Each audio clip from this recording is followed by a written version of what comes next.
Now, the Equalities Watchdog has told the government that legislation to ban conversion therapy must be included in the King's speech.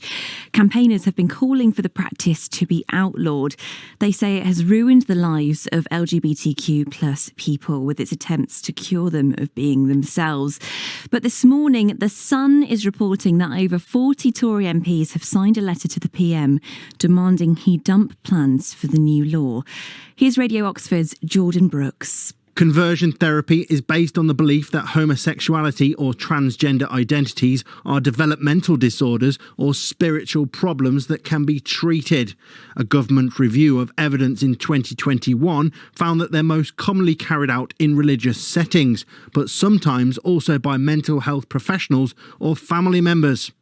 Typically, there is a combination of spiritual methods such as prayer or exorcisms or pastoral counselling, and also psychological techniques like talking therapies. But there's a very broad consensus among doctors and mental health experts that these therapies don't work, and it's widely believed that they can also be very harmful. The government's review found there was no robust evidence that they're effective at changing sexual orientation or gender identity, but it did find increasing evidence that conversion therapy is linked to poor mental health outcomes, including suicidal thoughts and suicide attempts. Jayne Ozan is the founder of the Ozan Foundation, which works to ensure full inclusion of all LGBTQ plus people of faith, particularly in the church. And she herself was subjected to conversion therapy. Good morning, Jayne. Good morning, Katie. Thank you so much for joining us this morning, Jayne. Tell us a little bit, if you don't mind, about your own experience. Well, Katie, I willingly chose to put myself through conversion therapy because I truly believed it was the right Christian thing to do. And for me, that meant 20 years of complete hell, 10 of which was me internalizing a secret, but I didn't believe anybody should know, because the moment they did, they would see me as unsound. But begging God day in, day out, or, in any way I could to change me, fasting, praying.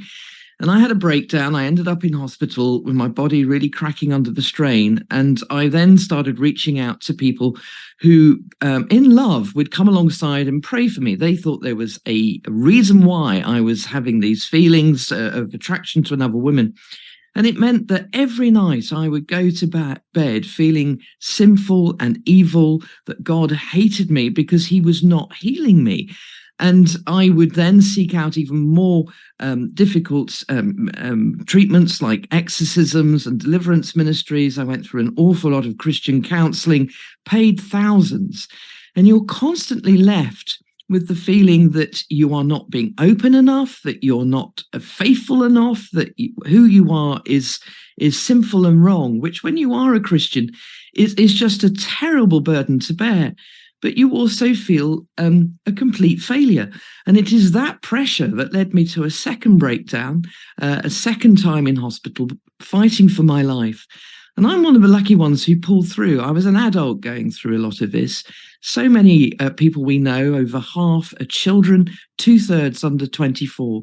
And we know, as you've touched on there, that the mental health outcomes, the number of people who attempt suicide or sadly even complete suicide, is astronomically high within the LGBT community. And it must be banned, which is why so many countries already have. Why is it important to get this into law ASAP, Jayne? Well, it's been over 5 years now since the government first announced that they were going to ban it. But every day that passes, it emboldens perpetrators, those who want to continue to pray the gay away, or those who sadly take other forms like forced rape or violence or just verbal abuse of people. And that puts lives at risk. And the longer we leave it, the more, as I say, we empower those who want to continue to know that they can do so with the state's backing, because the state is being so wishy-washy about this, and that there are so many, as you've already touched, 40 MPs within government who think it's fine to allow children to be subjected to this. And so until we take clear action, which is what the Church of England has called for, the Methodist Church has called for, the Quakers, the Hindu Council, the Buddhist Dharma Center, the list goes on. Many religious leaders themselves have stood up and called on the government to ban this barbaric practice, and yet they allow it to continue. The government said in January that it would be shortly publishing a draft bill. We're yet to see this bill. At the Labour Party conference, Annalise Dodds, Labour MP for Oxford East, said that Labour will deliver a full, no loopholes, trans-inclusive ban on conversion therapy. But we're talking about The Sun reporting this morning that over 40 Tory MPs have signed a letter demanding that the PM dump plans for the new law. According to The Sun, the MPs are warning that a ban could end up inadvertently criminalising mums, dads and teachers for just telling their kids they should not change genders. What do you think about that, Jayne?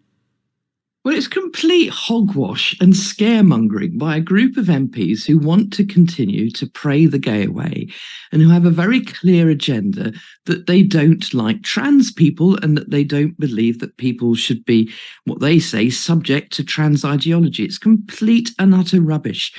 Having conversations, whether you're a parent, a therapist, or a religious leader, with someone in your care is good and proper and should be encouraged and will not be included in this ban. What is included in the ban is anything with what we call a predetermined purpose, where the person who is in a position of power believes that it is absolutely wrong or absolutely impossible for someone to be gay or transgender. So they have a mindset that will never allow that as an outcome. And where that is the case, this is what the international lawyers who we brought together, chaired by Helena Kennedy Casey, have recommended to the government that they have this phrase, predetermined purpose. So all the scaremongering that Miriam Cates and others are doing would not fall in this ban at all. And it's purely because they want to continue to be able to carry on with this barbaric practice. What do you think the impact would be if, as is being reported this morning, as we're discussing, this isn't in the King's speech next month? Well, to be absolutely honest, Katie, I'm fed up with the Tory party shilly-shallying over this. We've had U-turn after U-turn after U-turn after U-turn. And frankly, they don't want to do it, and they don't want to do it properly. The intel I'm getting is that they will only ban what they call coercive practices. Well, all conversion therapy is coercive. And it means, though, if they put that phrase in, that the victim will have to prove that they've been coerced, which no victim frankly, is able to do. So I would much rather wait for Labour to come in and do it properly. I believe Annalise Dodds and indeed Angela Rayner and Keir Starmer himself, when they've all said that they will give us a full ban with no loopholes. They get how important this is. They have the backs of the LGBT community.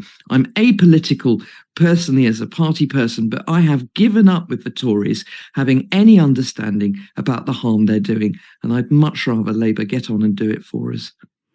Jayne, thank you so much for your time this morning. That's Jayne Ozan.